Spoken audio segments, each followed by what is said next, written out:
right, represent. Okay, 15. Okay, 14, 13, 12, 11, 10, 9, 8. Anyone 8? Anyone younger than 8? Okay, wow, we have a really interesting group here. Anyone older than 16? Seeing a few people? Okay, awesome. So I was actually really young for my grade. All of my friends called me the baby because being a 16-year-old senior was, I'm pretty sure there were only 2 other people who were 16 at the same time as I was, and then they immediately had to go ruin everything and turn 17. So when I graduated, and right now I'm 16, and I turned 17 in October. That was fun. I think that one of the things that being very young in a class of mostly 18-year-olds taught me was that we should never underestimate what we can learn from people who are younger than us as well as older than us. It truly is about that learning being reciprocal. And a lot of my friends told me, you know, if you hadn't told me, I wouldn't have known you were 16. So I guess I'll take that as a compliment. But then on the plane ride here, the flight attendant asked me, how old are you, sweetie? I said 16, and she looked at me with an expression of shock, turned to my mom and said, she looks so young. And so if I can still get the free kids cookie at the grocery store, I think that what that experience taught me of getting the free kids treat at the grocery store is that we can always use our age as an asset. Whether people think that we look older or younger, or that we act older or younger, we can truly leverage that to make change in the issues that we believe in. What I was emphasizing with my TED Talk is that adults really need to value that. Because too often, I see this attitude of wait until you're older. How many of you have ever heard that? Wait until you're older. You seeing some raised hands? Okay, so that attitude is something that we hear in a lot of ways, both explicit and implicit. Sometimes people tell it to us directly. Other times we might hear it because we're lining up for a ride at the amusement park and we are too short. I feel your pain. But the problem with wait until you're older is that so often we have the potential to go ahead and do great things right now. So raise your hand if you're passionate about something. I don't care what, but raise your hands if you're passionate about something. Okay, I'm seeing a lot of raised hands. Does anyone want to share what you're passionate about? You can just stand up and shout it out. Community development. Community development, awesome. What else? Neuroscience. Neuroscience? Really awesome on that. Yeah? Volunteering. Volunteering, perfect. Engineering. Engineering, sweet. Anyone else? Okay, so we have a pretty interesting, eclectic group here, everything from volunteering, community development, engineering, neuroscience, so lots of stuff from more public service to STEM, and I'm sure some of you are passionate about writing. Who here likes to write? No. Okay, yay, fellow writers. Who here likes to run? Oh. Okay, so maybe some people are into sports. Who here, let's see, what else is there? Who here is passionate about the environment? Oh. Okay, seeing some raised hands. So the awesome thing is that, and maybe you want to say, Adora, you're cheating, you raise your hand a lot of times, but the thing is you can be passionate about many different things. And your passions can also change over time. So my story, as you saw in the TED Talk, begins when I'm 7 years old and I say to my mom I want to publish a book. But it actually begins a little bit earlier than that, because when I was 4 years old, then I would start writing stories on these legal pads, and I would fill up entire crinkled yellow sheets with these things I imagined about kingdoms much further away than the reach of any plane, and I felt like I was flying through my writing. It was the best feeling that I ever felt in the world, and I'm sure some of you who are passionate about writing here feel the same way. When I first talked to a friend who said, I don't like to read and write, it's boring, my world shattered.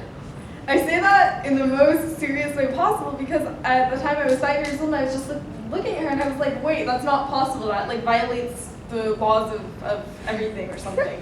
Have you ever had that moment where you just have this inability to comprehend where someone else is coming from? Yes.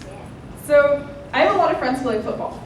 And the first time somebody asked me, what's your favorite football team? And I was like, I don't know any football teams. That was the expression they gave me, was the expression I gave her. Because it was incomprehensible to them that this weird mutant person could exist who not only didn't really watch football, didn't really do anything, but just had no knowledge whatsoever. So I looked at her with that expression, and I had no idea what to say. It occurred to me later that day that what I really wanted to do was make sure that I never, ever heard something like that again. That I never heard someone my age walk up to me and say, I hate reading and writing. Because There was so much that I loved about reading and writing, and I wanted to be able to communicate that.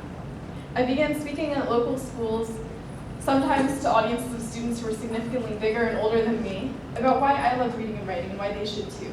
And I would whip out this tiny beat-up laptop and start writing stories with them. So I would ask them to throw out a bunch of adjectives to describe things, and we would write about houses and write about characters and write about dragons, and one time we even wrote about a ninja with bladder control issues. Personally, my favorite story, but keep that on the down low. I have to try to look kind of dignified.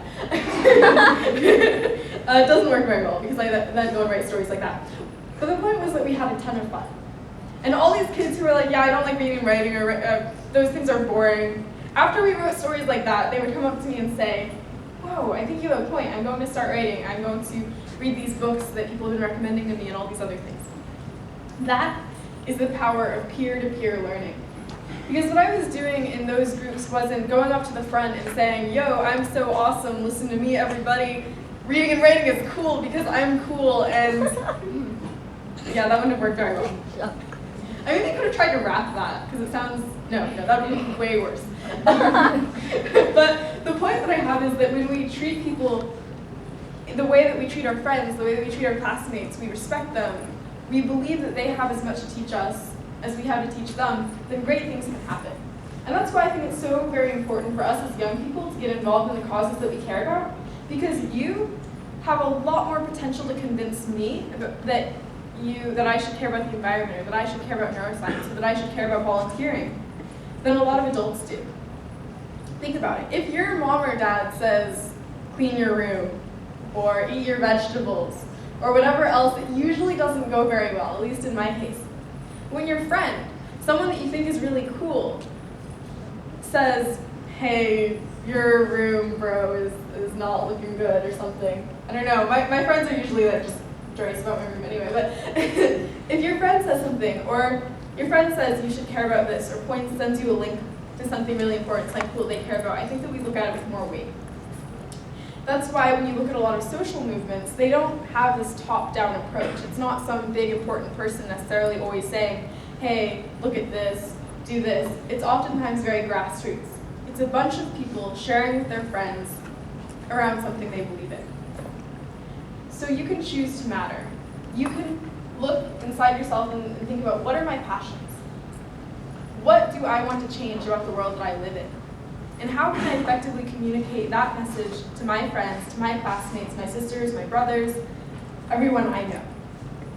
Ultimately, that whole message of wait until you're older is really invalidated by the kind of world we live in, a world in which we can like things and share things and email and instant message and Snapchat and tweet and all these other things. We have so many tools at our disposal simply with a smartphone in our hand and even by word of mouth.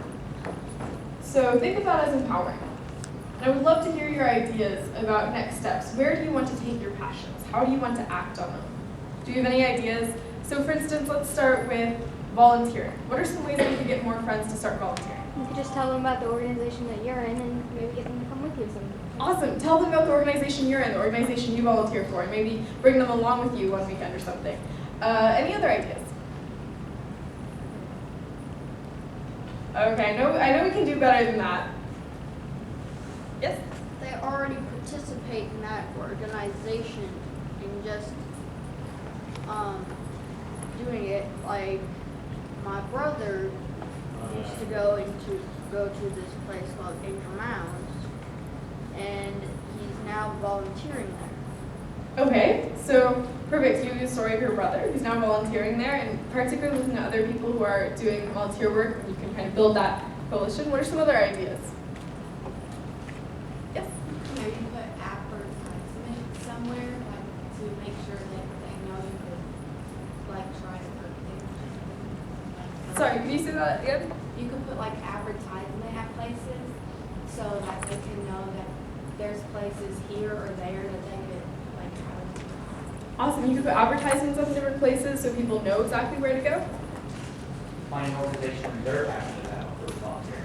Find an organization that they're passionate for volunteering. I really like that idea. So maybe you're talking to a friend and they don't care as much about the environment as you do, but they are really, really into animals' rights and making sure that every animal has a safe and loving home. So you could say, here's the Humane Society, and here's the local animal shelter, and that sort of thing. So you could act as a resource for that friend. Yeah. If you go to the organization with them, have them come to the organization with you and kind of like combine together and like combine organizations and stuff and let them work together. Yeah, I love that idea. So maybe if you're going to an organization with them, take them to the organization with you, so it's kind of a sharing of passions and sharing of organizations. Really good example to that point. My school has an animal club, and they do a lot of fundraisers, a lot of food drives, or animal food drives, obviously, that sort of thing. But they actually ended up working with our environmental club, because they were like, well, animals and the environment, there's a clear connection here. And they would do a bunch of fundraisers together on issues that they both cared about. So it's totally possible to find overlap between passions. What are some other ideas for getting your friends involved in the things you care about? Yes? You can tell them like you're passionate about it and start to feel the same when you're doing it. Yeah, you can tell them why you're passionate about it. You could give a speech, you could send an email, you could write a letter. There's so many different ways to get the word out there. You could even just tell them while you're sitting next to them in the cafeteria at lunch. So for me, I started with the sharing my passions definitely through giving speeches, but I wanted to work more, again, peer-to-peer, working with the people who were my friends and my classmates. And so after speaking at TED in 2010, that was back when I was 12 years old and this tiny, then I went home and I realized, wow, there were like no kids at TED, which was a huge problem to me because adults aren't the only people with ideas worth spreading. So as soon as I got home, I started thinking about organizing a TEDx event, which is an independently organized TED event. I wanted mine to be all youth focused, so I went really extreme. And I said, not only are we going to have all youth organizing this, but we are going to have 100% youth speakers.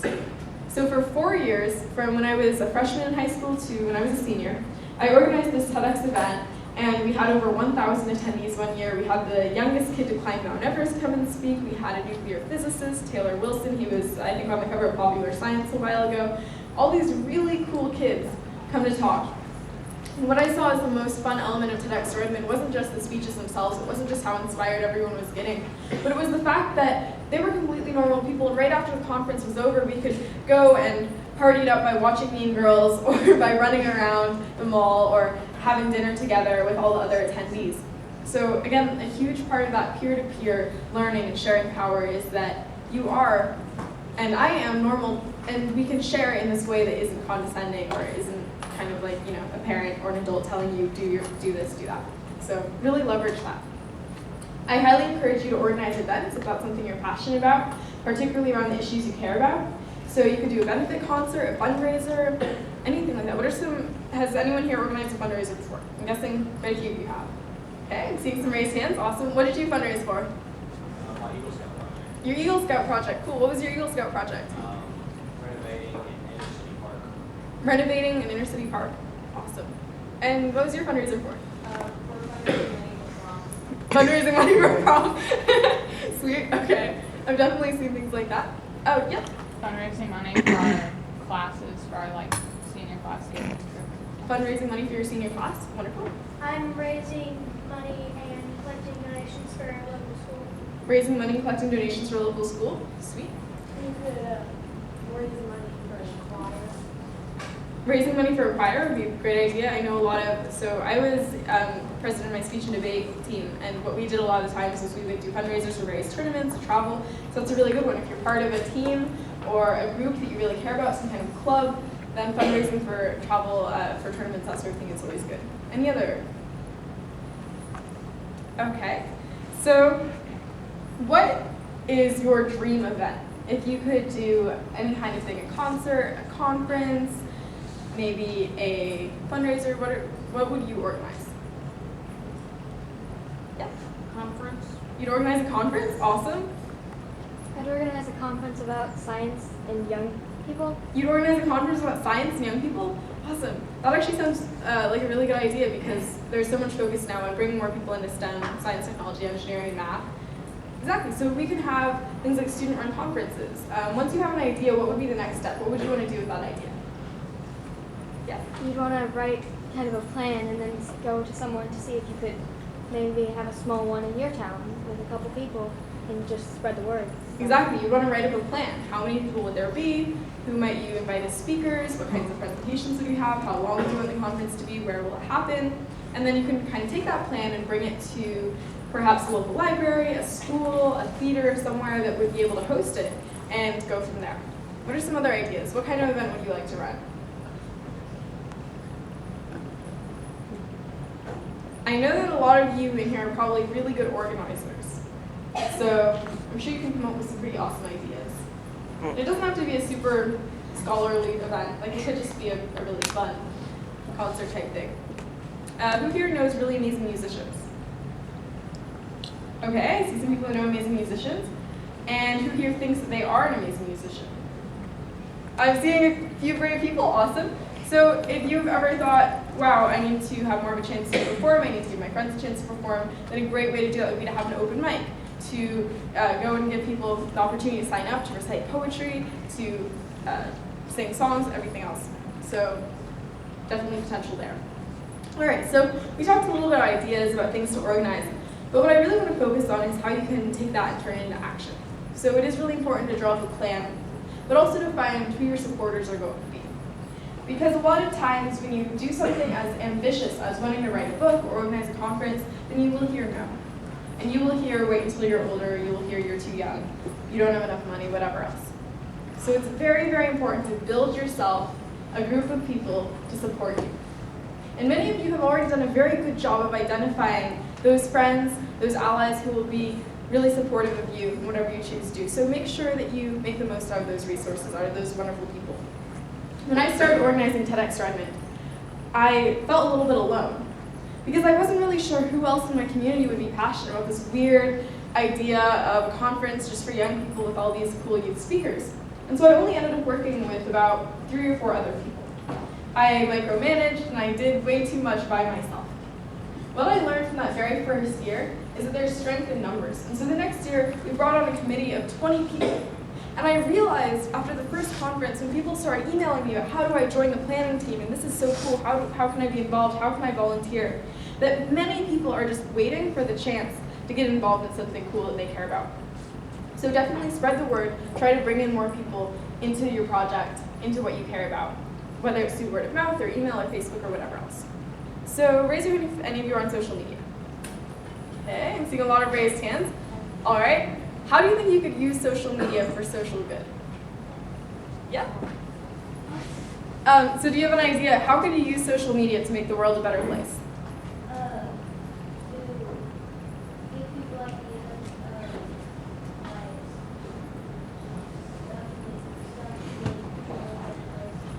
To give people ideas? Awesome.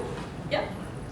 Stuff like fundraisers you can go through Indiegogo, Kickstarter, Resu, things like that. Exactly. You can go through Indiegogo, Kickstarter. Raise your hand if you've heard of either of those. Indiegogo and Kickstarter. Okay, I'm seeing a couple raised hands. So just quickly to say, crowdfunding, that's a pretty good word to know. Crowdfunding means that you're going to these websites and you're uploading your project or your conference or whatever else that you're trying to raise money for. You describe it, you make a video about it, and people from around the world can choose to give money to help you out with that. So what are some other ways you could use social media to make the world a better place? Yeah? Get the word out about fundraisers that you're having. Get the word out, fundraisers, perfect. You could make an account for the specific thing and just talk about when it will be or if it will ever be happening and how they can help make it happen. Perfect. Awesome ideas right here. Definitely good for getting the word out. Another thing to think about is a lot of times people don't necessarily know about what's going on, about a specific issue that you care about. So for instance, something that I'm really, really passionate about is making sure that women and girls around the world are empowered. And because I follow a lot of people on Twitter and I follow a lot of people on Facebook who regularly post articles about this stuff, then inside my own little world I think, oh, everyone must know this, but then obviously a lot of people aren't regularly consuming articles about the environment or about women's rights or about any of the other things you care about. So just remember that sometimes you can take one of those articles, share it out to people who've maybe never heard of an issue, and really raise awareness that way. And that's extremely important. I would say that oftentimes it's not all about just getting someone to donate, it's not all about getting someone to volunteer, sometimes it's just about making sure that they know and they understand what you care about. So, we know that social media can be really powerfully used, whether it's to raise money or raise awareness. What are some other avenues that we are forgetting? Any ideas? Anything old-fashioned? Yes? Just posting like a piece of paper in your grocery stores, kind of corkboard where you can advertise things. Just posting a piece of paper in your grocery store? Awesome, yeah. News outlets? Sorry? News outlets. News outlets, awesome. Yeah, definitely. Writing up press releases, contacting local news. One of the most awesome things about our age is that that is an asset. When you call someone up and you say, hey, a bunch of 30-year-olds are doing a fundraiser for breast cancer awareness, it's kind of like, okay, a bunch of 30-year-olds doing a fundraiser. When you call up a news outlet and you say, guess what, a bunch of elementary school students are doing a fundraiser for breast cancer awareness, and look at how much work they put in, and it's very youth-run, and this is super impressive, then yeah, people take note, because it's not the type of thing that you see nearly as often. Use your age as an asset. So there are lots of really old-fashioned things. It's not all about what's on Facebook and Twitter. You can also write letters to your congresspeople, of course, personal favorite. And you can go out into parades, into events that your local community is having, and broadcast a message that way. So those are all really valid things to do. Now, what about telling your story? Who here has a really personal story about the issue they care about? Okay, so maybe a better question to ask is, why do you care about the issue you care about? So you like neuroscience, right? So why do you care about neuroscience? Because when people don't understand that things like brain diseases, when they think about it, they just feel like they're different. And I want to spread the message that they aren't. They're just normal people that have something wrong inside that's not separating from the real world. That's a really awesome statement. So we think about brain disease as something very different, and maybe look at folks who have them as I guess it's different, and you want to emphasize the message that really these are just normal people or something. Yeah, that's a really, really powerful statement right there. So let's make this personal, because I think that that's one of the most effective ways to get somebody to care about what you care about. Beyond saying, hey, this affects 10 million people. Beyond saying, hey, this is something super important. When you say this is something that affects you personally, people stand up and they take note. So let's do a quick activity here. And if you don't feel comfortable answering some of these questions, I totally understand. But I want you to all to close your eyes and stand up if you have ever been bullied or seen bullying. Okay. Great, you can sit back down. Now I want you to close your eyes and stand up, or otherwise signify, you can raise your hand or something. If you have ever heard someone make a comment about someone because of their race or gender that was negative. Okay? So a lot of raised hands, a lot of people standing up. Sit back down. So what I'm seeing from this is that you all have seen a lot of things in the world that are unfair. You've heard comments that people make for very arbitrary reasons. You've seen or been bullied. And that is very powerful. Because you can take your personal story or the story of someone you know, and instead of making that a weakness, instead of making that a secret or something you hide, you can turn that into a strength. I know this really well because right after my TED Talk, when I was around 12 and 13 years old, I had a lot of issues. I didn't feel like I fit in. I would write in my journal kind of every day, starting with the same thing, I feel sad today. In retrospect, I was probably really depressed for about 2 years. And I didn't tell anyone, not my closest friends. When I was 14, I finally told my best friend, and she stared at me in shock and said, Adora, why didn't you tell us? I realized that what I had been hiding for all that time wasn't something I should have been ashamed of. It wasn't something that made me a worse person, made me weaker, or anything. And when I was in my final year of TEDx Redmond, just last September, I got up on stage and I told that story. I was terrified. It was the most scary speech I ever gave, to go out in front of an audience of 700 people, a lot of whom I knew from school, a lot of whom were upperclassmen, a lot of whom I had, walked down the street past and basically that I would see every day, to tell them that I had gone through this and tell them something basically they'd never known, even while we were going to school together, was a big deal to me. I think that it was the closest I've ever come before any speech to having a full-out panic attack. And one of my friends from TEDx started, and she gave me a big hug and said, Adora, go get them. And so I gave this speech. I almost cried. It was a big deal. And right afterwards, I kind of bolted from the stage. I did not want to see anyone's reaction, but I caught out of the corner of my eye as I looked back, people standing up and giving me a standing ovation. So for me, that moment taught me something extremely important, that the stories that we think we have to hide, the things we think that make us weak, or make us different, or make us weird, those are sometimes the most powerful stories to share. Because you don't know how many other people there are out there sharing that story with you. That's why you need to make it personal. That's why you need to tell people the reasons why you care, and you need to own them. When we go out on social media, when we go to post advertisements, when we go to write letters to our congresspeople, one of the most important things we can do, beyond including all those stats, beyond including all these statements about why it's important, is making it personal and telling our story. So that's why to this day, when I think about who I am, I think of myself as a writer first and foremost, and a storyteller first and foremost. Because regardless of whether I'm up here giving a speech, or I'm writing a blog post, or I'm talking to someone face to face, what I am doing, beyond trying to get them to care about something, beyond trying to get them to agree with my opinion, is I'm telling a story. So think about storytelling as a powerful thing to do. Consider what you're passionate about, and how your own story might fuel that, and how you can effectively share that with everyone you know. Because as I said at the very beginning, wait until you're older is something that we should never let hold us back. We can go ahead and make our age an asset, not a vulnerability. But we can also own our vulnerabilities. We can look at the things that we're not proud of in our past, or that we're ashamed of, or that we're sad about, the things that break our heart in this world. And we can turn that into power, into action, to make the world a better place. Who's with me?